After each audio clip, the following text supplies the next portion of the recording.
그러면 무도한 원칙도 없는 표적 징계에 대해서 여러분께 말씀드리기 위해서 이 자리에 섰습니다. 제목은 무도한 표적 징계, 역사가 반드시 심판할 것입니다. 존경하는 국민 여러분, 그리고 사랑하는 당동지 여러분, 오늘 저는 그야말로 참담한 심정으로 이 자리에 섰습니다.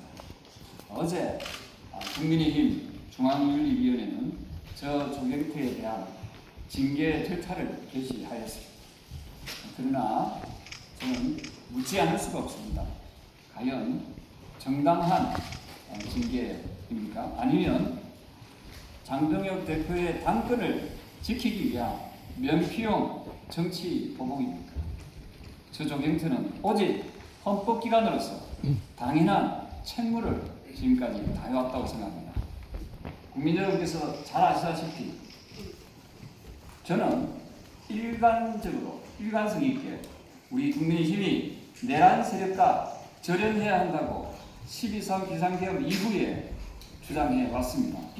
이것이 국민의힘을 당을 살리는 길이고 당이 다시 국민들로부터 신임을 되찾아 수권정당으로 나아가는 유일한 길이라고 확신했기 때문입니다. 제 판단이 틀렸습니까? 2년 전 우리는 12.3 불법 비상계엄이라는 끔찍한 그리고 사상 초유의 헌정 파괴 사태를 겪었습니다. 2년이 지난 지금 내란에 동조했던 이들은 여전히 우리 당 안팎에서 활보하고 있습니다. 참으로 기가 찬 노릇입니다. 5월 13일 우리 당 의총에서 박덕흠 국회 부의장 후보를 선출한 이후 새 헌법에서 5.18 정신과 부마 민주항쟁 정신을 넣겠다는 그런 다짐을 하고 있음에도 불구하고 박덕흠 국회 부의장 후보 선출 이후 5.18 관련 4개 단체와 부마 민주항쟁 7개 단체는 잇따라 박덕흠 부의장 후보 선출 반대 성명을 발표했습니다. 5.18 기념재단과 공법 3단체는 내란에 동조한 인물을 국회 부의장으로 선출하는 것은 국회가 스스로의 권위를 무너뜨리는 일이라고 규탄했습니다. 부마 민주항쟁 단체들 역시 내란 동조자가 헌정기관에 상징적 자리에 앉는 것은 민주주의에 대한 모독이라며 단독표를 촉구했습니다. 헌정 질서를 지키기 위해 온몸으로 또 온몸을 던졌던 이분들의 고귀한 목소리를 결코 가벼이 여길 수가 없었습니다. 저는 내란 수계의 탄핵을 반대한 자를 국회 부의장으로 선택하지 말아달라는 이러한 시민들의 간절한 목소리를 담아 우리 당은 물론 민주당, 개혁신당, 진보당 의원들께 호소했습니다.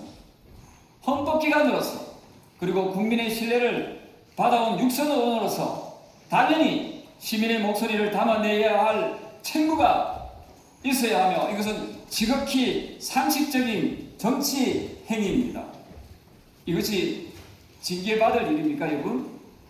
소신에 따라 헌정 질서를 지키자고 호소한 것이 내란에 대한 침묵을 거부한 것이 죄가 됩니까?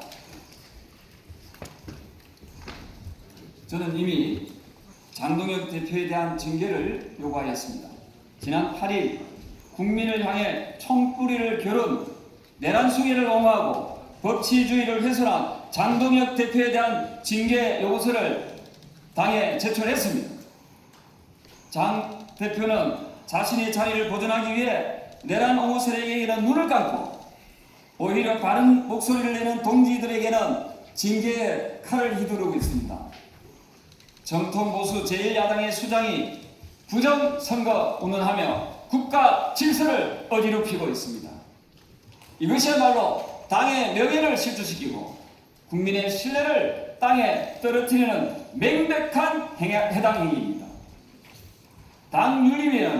저 조경태가 아니라 마땅히 장동혁 대표에게 중징계에 착수해야 된다고 생각합니다. 이번 징계 개시는 절차적 정당성이 없습니다. 국민의힘 당헌 당규는 중앙윤리위원회를 최대 9인 이내로 규정하고 있습니다. 그러나 지방선거 이후 위원들의 사퇴와 파행이 반복되면서 7인 체제였던 윤리위원회가 5인으로 쪼그라들었습니다. 그렇다면 법과 질서를 지키겠다는 이 보수 정당이라면 7인이 윤리위원회로 차들어가는 것이 그게 상식입니다. 위원수가 7인이었던 윤리위원회는 다시 5인으로 쪼그라들었고, 위원수가 줄어들수록 의결에 필요한 인원은 그만큼 줄어드는 거 아니겠습니까?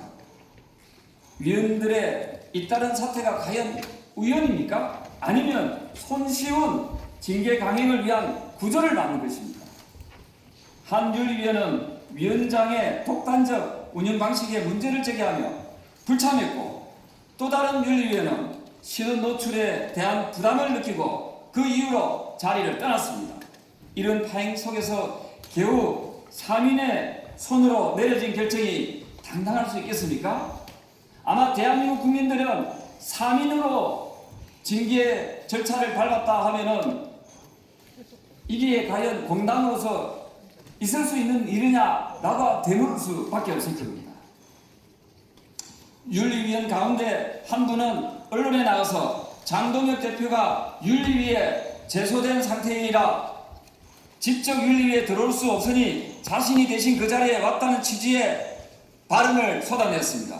이 발언이 알려지자 윤리위 내부에서조차 공동 입장문을 내고 당대표의 윤리위가 대리인인가 라며 정면으로 문제 제기하였습니다. 존경하는 국민 여러분, 당원 동지 여러분, 윤리위원은 국가로 치면 사법부의 재판관과 같습니다. 징계 대상이자 심판을 받아야 할 당대표로부터 철저하게 독립되어야 하는 것이 마땅한 거 아니겠습니까? 그런데 재판관이 나는 당대표 편에 서 왔다라고 방송에서 떠드는 그 재판을 과연 누가, 어떤 당원이, 어떤 국민이 신뢰할 수 있겠습니까? 윤리위가 공정한 심판 기구위를 포기하고 장동혁 대표의 사설 징계위원회로 전락했음을 자백한 꼴입니다. 그것은 더 이상 윤리위원회가 아니라 장동혁 대표의 아바타 위원회라고 불러야 마땅할 것입니다. 재판관이 곧 당대표의 대리인이라고 자백한 재판, 그 결론을 과연 누가 선고할 수 있겠습니까? 저에 대한 이번 징계 개시는 결코 개인적인 사건이 아닙니다. 이 징계의 결론은 국민의힘이 내란 세력과 결별한 민주국가의 정당인지, 아니면 여전히 내란에 눈을 감는 정당인지 가름하는 리트머스 시험지가 될 것입니다. 12.3 비상계엄이 선포되던 날, 저 조경태는 국회 단장을 넘어 불법 비상계엄 해제를 위한 표결에 참석하였습니다. 그리고 헌정질서 수호를 위해 내란 속에 윤석열 대통령을 탄핵시키는데 앞장섰습니다.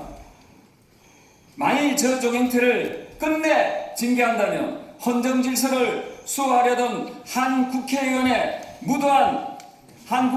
무도한 징계의 칼 앞에 쓰러지는 장면을 역사는 분명히 기억할 것입니다. 그러나 저는 다시 일어나 내란 옹호 세력을 몰아내는 그 자리에 설 것입니다. 그 장면은 역시 역사는 똑똑히 기억할 것입니다. 당윤리위원회에 요구합니다. 첫째, 절차적 정당성을 상실한 이번 징계 절차를 즉각 재검토하십시오. 둘째, 독단적 운영으로 파행을 자처한 윤리위원장은 스스로 거취를 결정하십시오.